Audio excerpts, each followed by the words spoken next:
to me about working with Hal Price. I mean, he's one of, again, I called you the gold standard in many, Well, he was the gold standard. He was the real deal. Yeah. Was that a good collaboration? How did Pretty that work? much. The only thing, yes, because he was inspiring, and Parade never would have happened without him. Okay.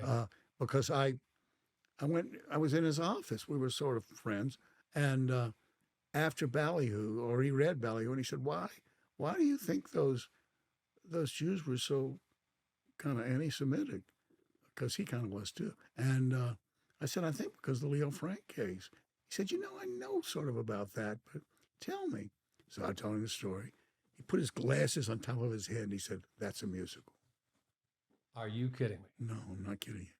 And then, in that moment, okay. And then he said, "I'm going to send the material to Steve Sondheim." And so for about a week and a half, Steve was going to do Parade. Uh-huh. And then Steve said, "Well, I've just done Passion, and I can't do another one of those."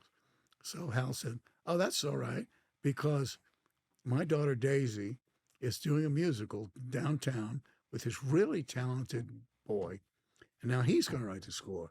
And I thought, yeah, that's great. I get to go from Steve Sondheim to Daisy's friend. And there was another break.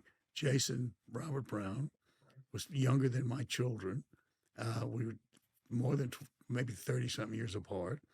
And he listened. He listened when I talked. He listened about the South. We talked about why I was so conflicted about being Jew and being Southern, because whenever I went back to Atlanta and I landed at the airport, I'd see the red hills and the clay and feel coming home. And he listened to all that. And he didn't write anything for months and months and months, and he was working on spec.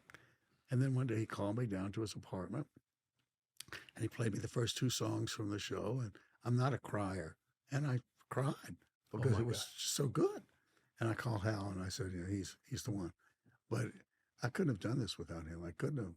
But I love the fact that in that moment, Hal Prince puts his glasses on top of his head and says, "This is a musical."